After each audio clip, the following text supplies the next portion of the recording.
Good afternoon, nerds and chachos. You're listening to the Nerd Chat Show. It is 1976, where we hear that loop-de-doop-de things are heading our way soon. And so is the Eurovision Song Contest, because the United Kingdom has just won it for the third time. So whilst we roll out the red carpet, let's go and take a ride on a small Woodie. Oh, sir. Brotherhood of Man indeed.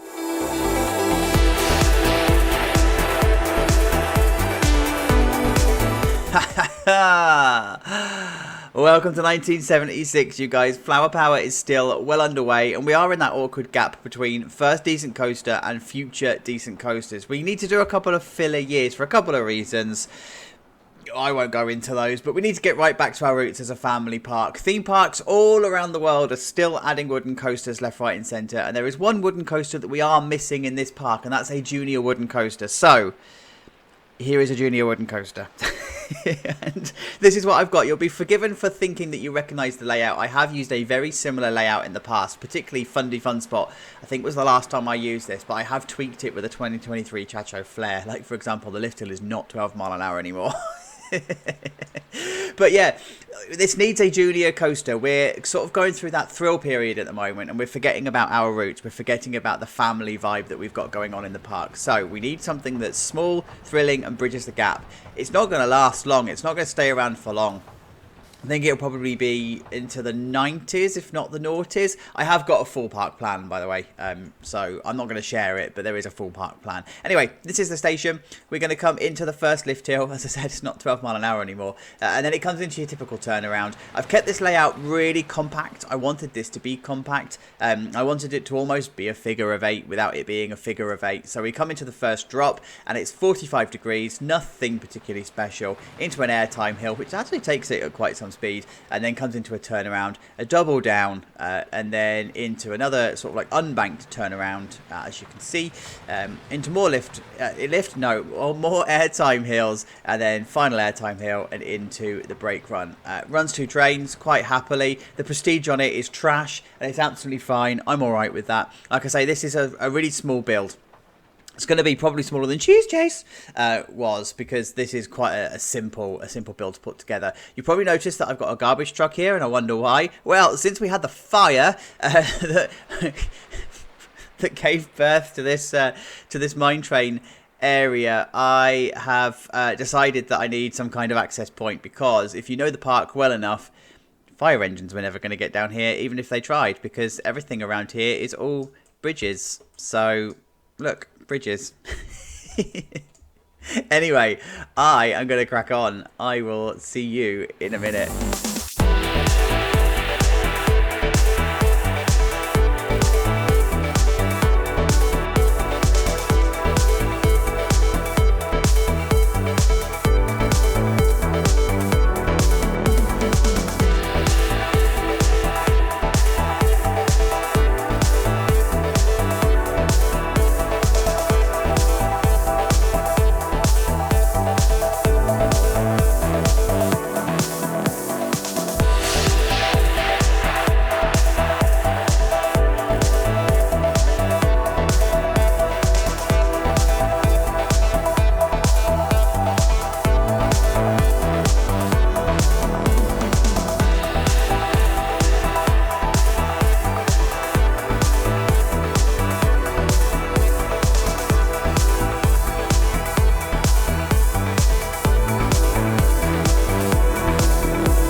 Oh, do you know what, you guys?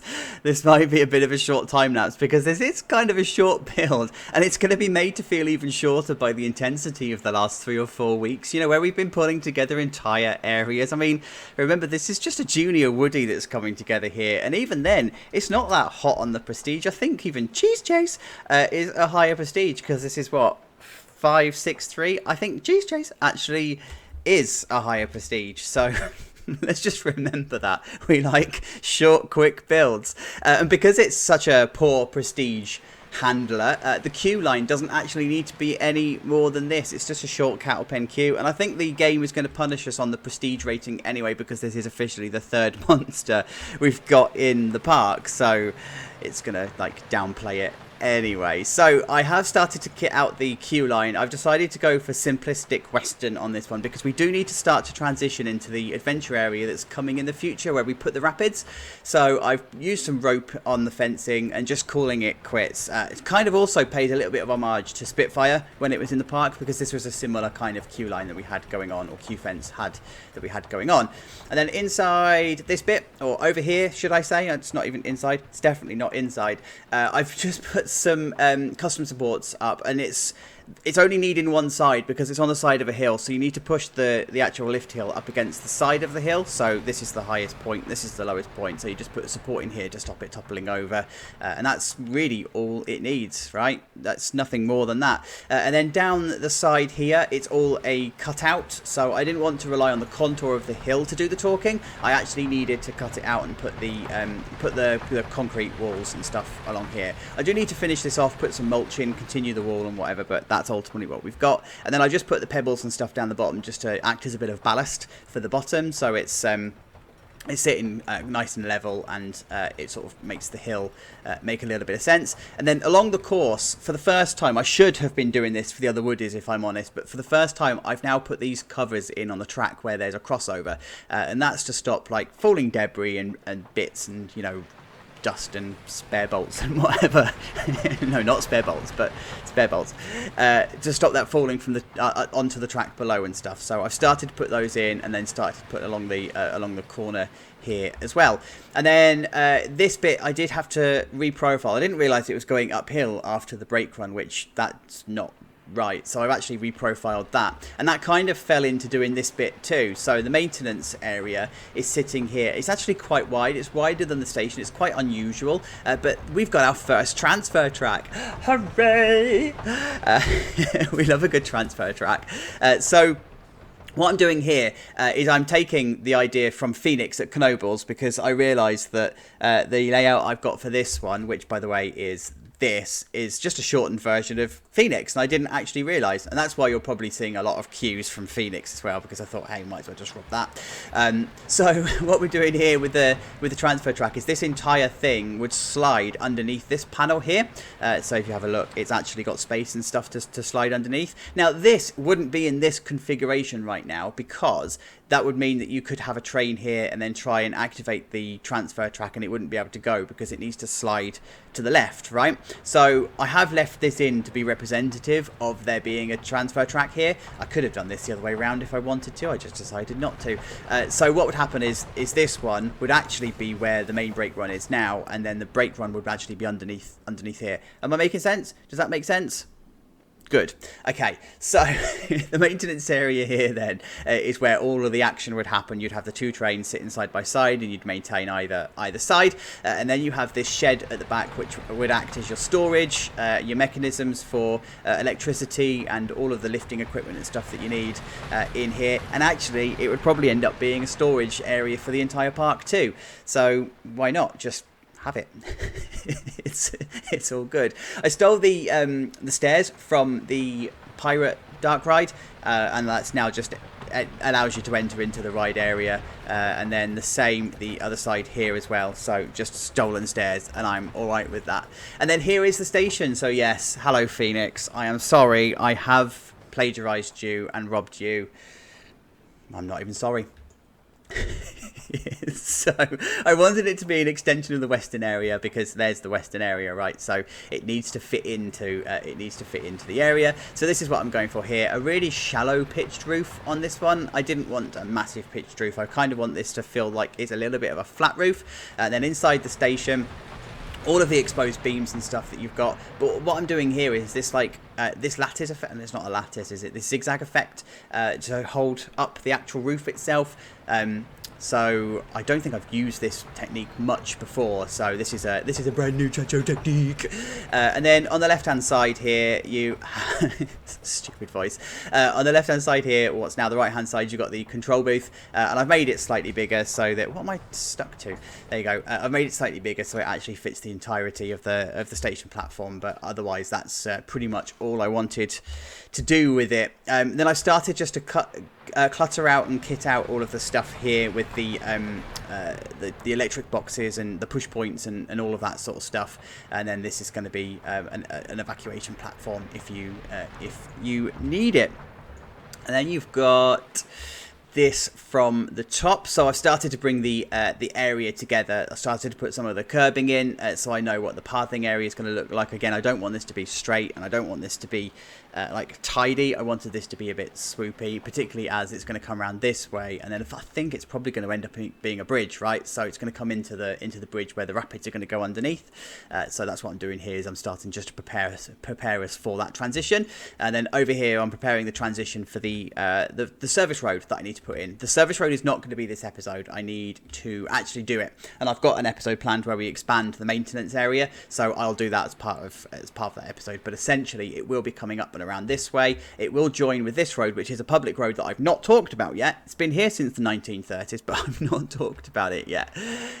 So yeah, it will come around there, and then eventually it will join up. Around the back here, round the coaster that's going to come in this area, and then up to the maintenance area, which, as I said, is going to be expanded into the future. So this, it's really simple, isn't it, right? Now I talk through it, I can manage to fill 7 minutes waffling about it, but it's still a simple build.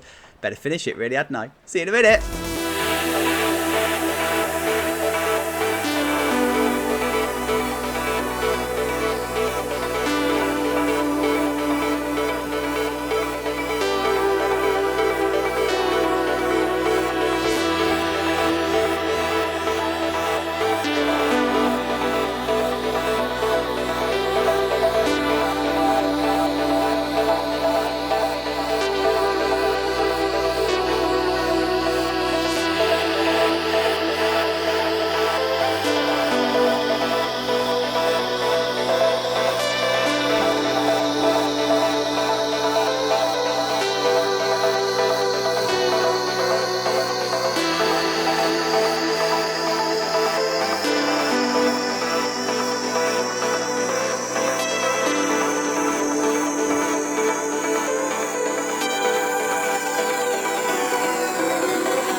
Oh, guys, this definitely feels like a step down compared to previous weeks. But you know what? It's 1976. Times are still simple. This isn't a massive investment because we've just spent the last 10 or so years doing that. Every park has got their moments where they install smaller scale attractions, and this is it. So, do you know what? Welcome to the world, Rail Runner. You are just as welcome in the park as any other attraction that we've put in, and I still like this. This is cute. It's fallen into the area quite nicely, actually, if I am honest. There it is, sitting quite nicely in the background. To give you a sneak peek into the future, this is going to be 2 future coasters. So 2 future coasters are going to replace this, but it is here for now. And look, it sits quite nicely right there. It's next door to the test pilot and next door to the ice cream bar. Yeah. All right, you can stay. So this is the station. I have copied Phoenix. I'm not even gonna lie. It's shameless, and I'm not even sorry. But this is what I've done. It needed to feel 70s. This is the thing, right? I could have done a modern take on the wooden building and stuff, but actually I needed to rein it back. I need to remember that 60s architecture is still influencing 70s architecture, and 70s architecture is starting to move on. If this was a few years later, it'd have neons and all sorts on it, but no, it's just at that tipping point at the moment. So this is what we've got. Rail Runner is the name. That's the kind of stuff that we would have been calling roller coasters and whatever in the 70s. So I'm happy. I'm happy with that. Queue line's all done. Queue line's all sorted. Not much needed to be done here really. It was just the queue covers or the path covers and that sort of stuff. A few flowers and whatever to bring it to life. Couple of fences. Happy days. What more could you want? But that's the view of the lift hill. I decided to go down the American route and put the flags up on the lift hill. I wasn't going to, but I thought actually Phoenix had it. It feels like we probably would have done that as well. And when I look back at the at Bob in Manchester, that had flags on it as well at some point. So I thought, yeah. And what I've done, this looks a bit janky, right? But this is actually deliberate. They wouldn't be built into the wood or anything. They would actually be attached to the side of the wood. So if I can get the camera to behave, that's what I've done, is I've actually attached them to the side of the wood. So they're touching this pillar here and they're touching this cross brace here. And they would be, I'm going to say cable tied. They wouldn't be cable tied. They'd be firmly secured, but it'd be something like cable ties. Actually, this park is probably cable ties, let's be honest. They'd be attached to the side of the wood there, and then they'd be sticking out of the side. So that's why that's looking a little bit jank. So within the ride area, I've tidied the stuff up, tidied some of the terrain up. I've put some paint and whatever down, put the fence down, and the mulch and the concrete walls, and added one of the oil rigs. Why not? Not oil rigs, the mine shafts. Why not? It's supposed to be part of the western area. It's supposed to feel like it's all part of that. So that's what we're going for, right? And we're sticking with it. And then I've moved some of the undergrowth around just because that's what we would have done in the 70s. Like the undergrowth would still be there, but it would have been probably tidied up. And then I've just put some more western theming and stuff along here. So in terms of the station, on the outside, I've just put western theming cluttered around. Cluttered, it's not even a word. Cluttered around, and that's pretty cool. I like it. In the future, I'm thinking this space right here is probably going to be used for grab and go units. You know, when we've got the technology to have them outside. At the moment, we don't have that. We have the technology for grabber machines, but not outside. So for now, it's just an open space. This is probably benches, picnic benches or whatever. But I've just put a load of foliage and whatever along here just to bring the area out. And then when I sat and watched it, sat and looked at it, I thought, this is missing something, and I couldn't quite work out what it was, and actually it turned out to be a fence. So I've just put a fence in here. I was sort of starting to plan. It's not in the park yet, so I'm not hiding anything, but I was starting to plan where I wanted the rapids to go, and it's going to come around this way. And I also need to find a way of linking these two paths together so that this path isn't just leading into the middle of nowhere. And that's why the Lupo plane has been temporarily retired, so that I can actually strategize where the path is going to go. It's not going to come until I put the rapids in because I need to join this area up, but it's coming, and it's going to be it is going to be a thing. So sorry, back to the station because I digress. So I put the sign and stuff on the outside. I've changed the width of the sign. It now fits. I don't think it's quite central, but hey, jank is the name of the game in this one. And talking of jank, fluorescent lights are a thing now. Yeah, we are mass using fluorescent lights, and we love it. But that train stops really quickly and it goes really quiet suddenly.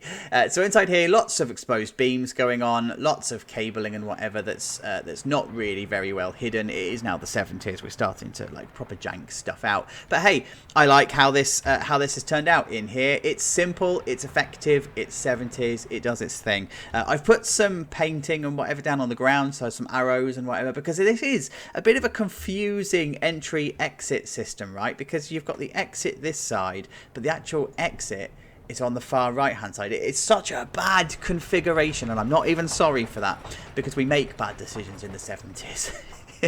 But what I've done, blue arrows to enter, yellow arrows to exit. There's no sign telling you that that's the way it goes. You just have to work it out for yourself. Intelligence is still a thing in the 70s. We can think for ourselves. So there you go. That's what we've got. And in the maintenance area, do you know what? I like how this has turned out. This was originally just a bit of a bland throw together area, and I was a bit like, yeah, all right, it's an area, it will do. But I kind of dig how this has turned out. I didn't talk about this, by the way. These are two separate buildings, and that's because firstly, I needed to have enough space to have this gate in here, so I was a bit limited to what I could do. And secondly, all of my stuff that contains these maintenance areas and whatever, it's always one building, and it's always one block of a building. And I actually wanted this to be a cluster of 3 buildings, and I wanted them to be different but the same, and that's what I've done. So there you go. That's my that's my design choice, and I'm sticking to it. Couple of like dotted around signs of remain seated, and then I just put a load of other like maintenance-y type stuff here. I don't want to go all out on this because we do have the shed. The shed has been done inside, so there you go. We've just got the clutter and whatever going on. Happy days. And then in the ride area, I have just put down a load of well, you saw this in the previous one, but I've just tidied up the pebbles and just made it all a thing. Fenced around this way. You don't need a fence here, by the way, because the train is not travelling that fast around this curve, and is also not high enough to cause a collision risk at the moment, and people aren't in the habit of climbing up structures yet. So you're good. You're all good to go. So there you go. And then this is, again, how it's looking from this side. It's all right, guys. It's a junior coaster. It does its thing. Oh, by the way, I managed to up the prestige a little bit. It's now 601, and that's because I triggered it to the mine shafts, and we're all good with that. It's absolutely fine. Oh, and I've also put in a chain return as well underneath. I don't know if I didn't spot that out. I didn't point that out. So there you go. I put that underneath. But guys, this is Rail Runner. Yay! Cute little coaster that's going to be replaced in about 20 years, but it's fine. It's in for now. Guys, thank you so much for getting to the end of the video. Really do appreciate it. You know what to do by now. Like and comment and subscribe, and stay subscribed. All the usual jazz. Thank you very much. Let's go for a ride. But guys, we have got a couple of short episodes coming up because I've got a lot of work on, and I'm away for a couple of weekends, so there probably won't be premieres either, but we'll talk about that later on. Have an awesome one. Speak to you soon. Bye!